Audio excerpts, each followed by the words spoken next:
Hi viewers, welcome to our channel. ప్రస్తుతం మనతో పాటు దాము బాలాజీ గారు సీనియర్ జర్నలిస్ట్ ఉన్నారు. వారితో ఒకసారి మాట్లాడదాం. సార్ నమస్కారం సార్.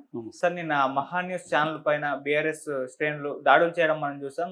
సో చాలా వరకు అయితే డ్యామేజ్ అయితే అయిపోయింది. అయితే ఇప్పుడు దీనిపైన పొలిటికల్ గా చాలా వరకు అయితే ఖండిస్తున్నారు. పవన్ కళ్యాణ్ గారు ఖండించారు, చంద్రబాబు నాయుడు గారు కూడా ఖండించారు, కేటీఆర్ గారు కూడా అదో స్టైల్లో ఖండించినట్టుగా మనకు కనిపించింది.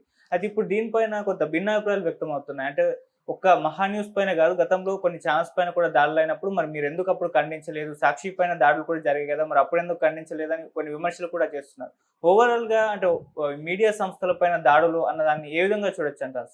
యాక్చువల్గా ఇక్కడ రెండు రకాల అంటే ముందు ఏం జరిగిందో చెప్పుకొని మళ్ళీ చెప్పుకుందాం. సో నిన్న ఏం జరిగిందంటే మహా న్యూస్ ఛానల్ కేటీఆర్ మీద కేసీఆర్ మీద కొన్ని కథనాలను ప్రచురించింది. అదేంటంటే ఫోన్ ట్యాపింగ్లు అనేక విషయాలు తెలిసాయి. కేటీఆర్ డైరెక్ట్గా హీరోయిన్ అని బెదిరించాడు. సో మా వాళ్ళు రమ్మని చోటికి మీరు రావాలి, లేకపోతే మీ మొత్తం ఫోన్ ఇదంతా హిస్టరీ ఉంది నా దగ్గర, ఇవన్నీ బెదిరించి వాళ్ళని జన్వాడ ఫామ్ హౌస్ దగ్గరికి రమ్మని ఇట్లేదో మొత్తానికి వాళ్ళు కేటీఆర్ కొంతమంది హీరోయిన్లను బెదిరించి లైంగికంగా వాళ్ళని యూజ్ చేసుకున్నాడు అన్న వెర్షన్తో చెప్పడం మొదలుపెట్టారు. అట్లాగే దీని వెనక కేసీఆర్ ఉన్నాడు అనేది చెప్పారు. సో దీని మీద డిబేట్లు పెట్టారు. దీంతో బీఆర్ఎస్కి సంబంధించి బీఆర్ఎస్వి అనే ఒక సంస్థ ఉంది. బీఆర్ఎస్వి అంటే విద్యార్థి వింగ్. అది వి అంటే విద్యార్థి, బీఆర్ఎస్వి అంటే బీఆర్ఎస్ విద్యార్థి అనే సంస్థకు సంబంధించిన ఒక 20 మంది విద్యార్థులు అక్కడికి వెళ్ళి దాడి చేశారు.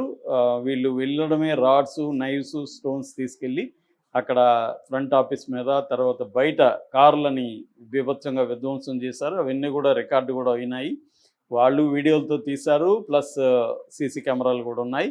తర్వాత ఆఫీసు లోపలికి వెళ్ళి కూడా బద్దలు కొట్టారు, వాళ్ళని బెదిరించారు. కొంతమంది ఆఫీసులో అక్కడ బయట పనిచేసే వాళ్ళు ఇద్దరు గాయపడ్డారు, కొంతమంది జర్నలిస్టులు కూడా గాయపడ్డారు. సో మొత్తానికి ఒక బీభత్సమైన వాతావరణాన్ని, భయానక వాతావరణాన్ని అక్కడ క్రియేట్ చేసి వీళ్ళు వచ్చారు. సో దీని మీద ఆల్రెడీ ఆయన ఎవరు మహావంశీ అంటారు ఆయన్ని, ఆయన దాని ఓనర్ మరి ఎవరు తెలీదు, మొత్తానికి దాని ఇన్ఛార్జి ఆయన చాలా తీవ్రంగా మాట్లాడారు, ఖండించారు. అట్లాగే దీనికి సంబంధించి ఇటు చంద్రబాబు ఖండించాడు. నాకు తెలిసి ఫస్ట్ పవన్ కళ్యాణ్ ఖండించినట్టున్నాడు స్పీడ్గా.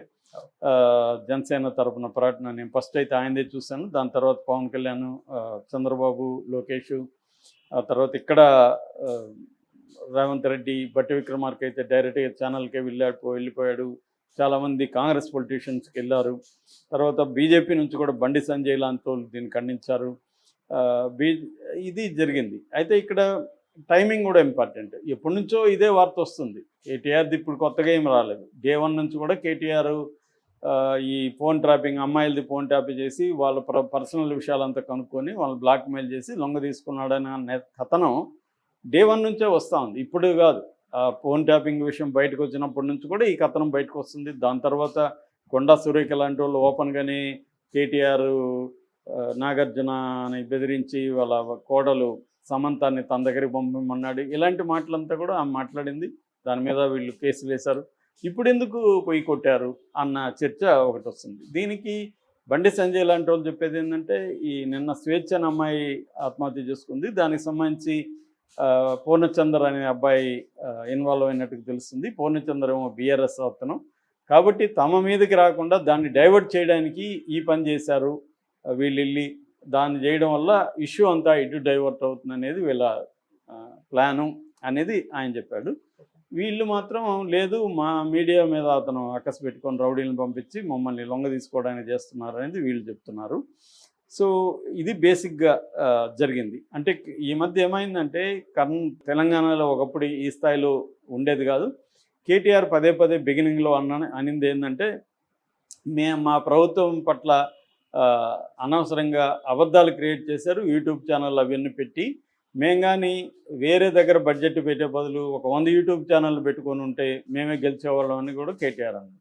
అంటే అర్థమైంది ఏమంటే, సోషల్ మీడియాలో మేము బలంగా లేము, అందువల్ల మాకు ఒక ఆర్టిఫిషియల్గా మా మీద వ్యతిరేకత క్రియేట్ చేసి కేసీఆర్కి అహంకారమనం ఇంకోటి క్రియేట్ చేసి దాన్ని ప్రచారం చేయగలిగారు, మేము అడ్డుకోవడంలో ఫెయిల్ అయినాం అనేది ఆయన చెప్పింది. దాంతో బీఆర్ఎస్ ఏం చేసిందంటే సోషల్ మీడియా హ్యాండిల్స్ని కొంత పెట్టి వాళ్ళు కాంగ్రెస్కి వ్యతిరేకంగా రకరకాల పద్ధతుల్లో పోరాటం అనేది మొదలుపెట్టారు. ఇప్పుడు ఇది ఎప్పటి నుంచో ఆంధ్రాలో ఉంది. ఆంధ్రాలో తెలుగుదేశానికి స్ట్రాంగ్ సోషల్ మీడియా ఉంటుంది, వైసీపీకి స్ట్రాంగ్ ఉంటుంది. వాళ్ళిద్దరు ఒకరి మీద ఒకరు పర్సనల్గా అటాక్స్ చేసుకుంటారు, అబద్ధాలు ప్రచారాలు చేస్తారు, ఇవన్నీ జరుగుతుంది. అదే పద్ధతిలో ఇక్కడ కూడా ఏమైందంటే బీఆర్ఎస్ మొదలుపెట్టింది. ఈ గేమ్ని రేవంత్ రెడ్డి కూడా ఓన్ చేసుకుని, రేవంత్ రెడ్డి కూడా social media, main stream media ఇలాగ ఆయన కూడా కొన్ని పెట్టి, ఆల్రెడీ ఆయనకు తెలుగుదేశం మీడియా కూడా సపోర్ట్ ఉంది. ఆయన కూడా వీళ్ళ మీద రకరకాల పద్ధతుల్లో కాంగ్రెస్ మీడియా కూడా ప్రచారం చేయడం మొదలుపెట్టింది. ఇదంతా కూడా ఒకటి వైరల్ అవుతుంది. అది ఒక హీరోయిన్ చెప్పినట్టుగా తనని ఎలాగా కేటీఆర్ నాశనం చేశాడో ఆమె చెప్పినట్టుగా ఒకటి, నిజానికి ఆమె చెప్పినట్టుగా ఎక్కడ మనకి పబ్లిక్లో లేదు. వీళ్ళు క్రియేట్ చేసి దాన్ని ఒక న్యూస్లో వచ్చినట్టు వీళ్ళు చేస్తున్నారు. అట్లాగే రేవంత్ రెడ్డి ఎక్కడో ఒక పెద్ద కాంప్లెక్స్కి, అపార్ట్మెంట్ కాంప్లెక్స్కి వెళ్తే అక్కడ మారువేషంలో బైక్లో అక్కడ వాళ్ళు ఆపారు. లోపల హీరోయిన్ ఫోన్ చేసి ఆయన్ని లోపలికి రమ్మని చెప్పింది. ఇది ఒక కథనం వీళ్ళు క్రియేట్ చేశారు. అంటే అబద్ధాలని క్రియేట్ చేసి వ్యక్తుల ప్రతిష్టను దిగజార్చడం అనేది ఆల్రెడీ ఆంధ్రాలో ఎప్పటి నుంచో జరుగుతుంటే, తెలంగాణలో దాన్ని ఈ మధ్య కాలంలో అసలే లేదని కాదు కానీ దాన్ని ఒక ఆర్గనైజ్డ్గా ప్లాన్డ్గా చేయడం అనేది ఇరు వర్గాలు చేస్తున్నాయి. ఇటు బీఆర్ఎస్ కాంగ్రెస్ ఇద్దరు కూడా చేస్తున్నారనమాట.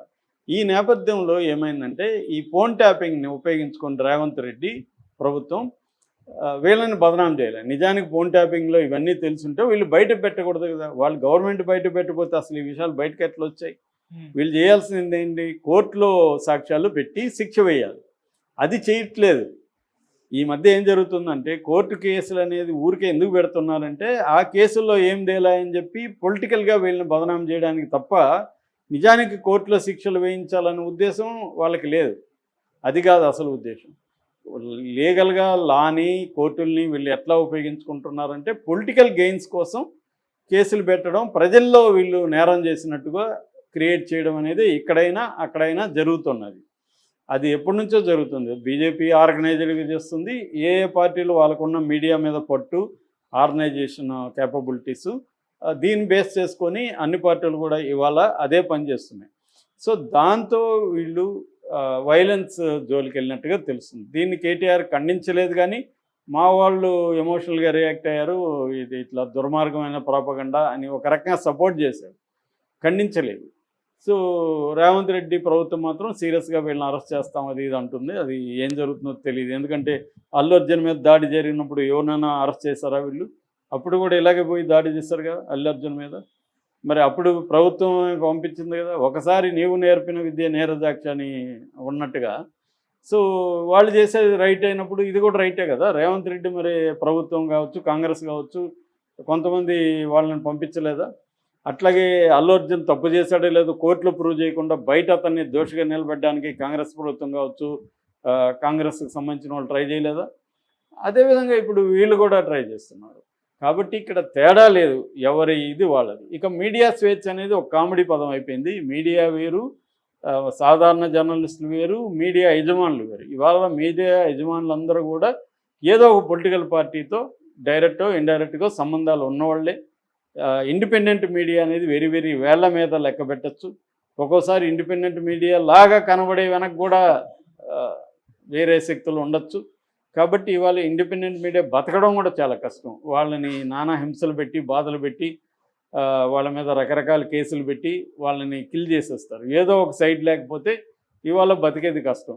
ఏదో ఒక సైడ్ ఉన్నా కూడా ఆ సైడ్ అధికారంలోకి రాకపోతున్నా కష్టమే. ఎందుకంటే ఇప్పుడు అక్కడ వైఎస్ మీడియా ఎంత డ్యామేజ్ అవుతుందో చూస్తున్నాం, వైఎస్ జగన్ మీడియా. ఇక్కడ అంతే. సో అధికారంలో ఉన్న పార్టీకి అనుకూలంగా ఒక వర్గం మీడియాలో ఉంటే ప్రతిపక్షంగా ఒక వర్గం మీడియాలో ఉంటుంది. ఇది ఇలా చీలిపోయినాక ఇక్కడ మీడియా స్వేచ్ఛ అనే దానికి మీనింగ్లెస్. వీళ్ళు ప్లాన్డ్గానే, ఇప్పుడు అతనికి ఎందుకు ఇంత ప్లాన్డ్గా చేయాల్సిన అవసరం మహా ఛానల్కి ఎందుకు ఉంది అంటే క్లియర్ పొజిషన్ తీసుకున్నారు వాళ్ళు. రేవంత్ రెడ్డి వైపు వాళ్ళు, తెలుగుదేశం ఛానల్ అన్నీ రేవంత్ రెడ్డి వైపు. కాబట్టి బీఆర్ఎస్ని బదనాం చేయాలా. రేవంత్ రెడ్డికి లేదా కాంగ్రెస్ ప్రభుత్వానికి ఉన్న అజెండానే మీడియా అజెండా. అక్కడ కూడా అంతే. తెలుగుదేశం కూటమి అజెండానే కొన్ని రకాల సంస్థల అజెండా, జగన్ అజెండానే కొన్ని రకాల సంస్థల అజెండా. ఇంకెక్కడ ప్రజల కేంద్రంగా పనిచేసే మీడియా అనేది వాళ్ళు లేదు. జర్నలిస్టులు కూడా ఏమైపోయారు, కొంతమంది బతుకు తెరుగు కావచ్చు, కొంతమంది పదవుల కోసం కావచ్చు, ఇలా కొంతమంది కులపిచ్చి కావచ్చు. ఎందుకంటే ఈ మధ్య నేను చూస్తున్నా జర్నలిస్టులు కూడా కుల సంఘాల్లోకి వెళ్ళిపోయారు. డాష్ కులం జర్నలిస్టులు, కమ్మ కులం జర్నలిస్టులు, రెడ్డి కులం జర్నలిస్టులు అనేది గ్రూపులు పెట్టేసుకొని వాళ్ళే కలుస్తున్నారు. మనం ఎలా సాధించుకోవాలి, మనం ఎట్లా ఏం చేసుకోవాలి, మనకి ఇండ్లు ఎట్లా, మనకి వ్యవహారాలు లోన్లు ఎట్లా, ఈ వ్యవహారంలో వాళ్ళు ఉన్నారు. కాబట్టి ఇవాళ జర్నలిస్టుల మీద దాడి, మీడియా మీద దాడి, పత్రికా స్వేచ్ఛ మీద దాడి, ప్రజాస్వామ్యం మీద దాడి అనేది కామెడీగా అయిపోయింది జనాలకి. మరి ఎవర్రా ఇక్కడ మీడియా ఎవరు, ప్రజాస్వామ్యం ఎవరు అనేది కామెడీ అయిపోయింది. అంటే నీ మీదకి వస్తే మాత్రమే ప్రజాస్వామ్యం గుర్తొస్తుంది, నువ్వేమో వాళ్ళ మీదకి వెళ్ళినప్పుడు రాదా? ఇప్పుడు ఇదే పవన్ కళ్యాణ్ సాక్షుల మీద మొన్న అమరావతి మీద అన్నారని సాక్షిని దాడి చేసినప్పుడు పవన్ కళ్యాణ్ ఖండించలే. పవన్ కళ్యాణ్ ఇప్పుడేమంటున్నాడు, ఒక మీ మీద విమర్శిస్తే దానికి ఒక పద్ధతి ఉంటుంది కదా, ఇలాగే చేయొచ్చా అంటున్నాడు. మరి ఆ మాట అప్పుడు ఎందుకు అనలేదు? సాక్షి ఒకవేళ అమరావతిని అవమానిస్తే మీరు కూడా దాన్ని కౌంటర్ చేయండి, ధర్నాలు చేయండి, ప్రజాస్వామ్యం చేయండి, వాళ్ళ మీద ఎందుకు దాడులకు వెళ్ళారు అని ఈయన అడగాలి కదా, ఈయన అడగలేదు. ఇదే వ్యక్తి 2018లో ఇదే మహాన్యూస్ మీద దారుణంగా పోస్ట్ పెట్టాడు, వాళ్ళని ఒక రకంగా బెదిరిస్తున్నట్టుగా. దాంట్లో సుజనా చౌదరి ఫండ్ ఇస్తున్నాడు అని కూడా చెప్పాడు. కాబట్టి ఏంటంటే ఇప్పుడు అందరూ కూడా ఎవరికి ఏమి ఇక్కడ నీతి లేదు, నిజాయితీ లేదు, అధికారం పదవి ఇదే క్రైటీరియా తప్ప వాళ్ళకి నీతి ఉండాలని మనం అనుకుంటే మనం వీపీలు అయిపోతాం. ఇక్కడ ఎవరికి ఏమి నీతి లేదు, క్లియర్గా అందరికీ ప్రజలకు కూడా తెలిసిపోయింది. ప్రజలు కూడా నాకేంటన్న పద్ధతిలోనే ఉన్నారు, నాకు హెల్ప్ అయితే నేను సపోర్ట్ చేస్తాను. కాబట్టి ఇవాళ నీతులు, న్యాయము, విలువలు, ప్రజాస్వామ్యము, పత్రికా స్వేచ్ఛ, వాక్ స్వాతంత్రం ఇవన్నీ మాట్లాడితే కామెడీ పదాల్లాగా అనిపిస్తున్నాయి. నిజానికి మాట్లాడాల్సింది అవే, కానీ అవి కామెడీ ఎందుకు అయిపోయిందంటే ఎక్కడా లేదు. నీకు అవసరం వచ్చినప్పుడు నువ్వు అంటున్నావు, నీకు అవసరం లేనప్పుడు వాడి మీద నీకు దాడి చేయాల్సిన అవసరం నువ్వే చేస్తున్నావు. మళ్ళీ ఇదే బీఆర్ఎస్ మొత్తం కంప్లీట్ మీడియాని తొక్కిపెట్టేసింది, 10 ఏళ్ళుగా ప్రతిపక్షాలని తొక్కిపెట్టేసింది, పౌర సమాజాన్ని తొక్కిపెట్టేసింది, నియంతలాగా బిహేవ్ చేసింది. ఇప్పుడు వచ్చి వాళ్ళు ప్రజాస్వామ్యం, నైతికత, వ్యవహారాలు వీళ్ళు మాట్లాడతారు. మొన్నటి వరకు రేవంత్ రెడ్డి ఈ భాష మాట్లాడేవాడు, ఇప్పుడు ఆయన మాట్లాడు. ఆయన ఎవరన్నా నా మీద వ్యతిరేకం ఉంటే వాళ్ళ మీద కేసులు పెట్టండి, తిరుపులవని పెట్టి లోపలేసేయండి అని ఆయన పద్ధతిలో ఉన్నాడు.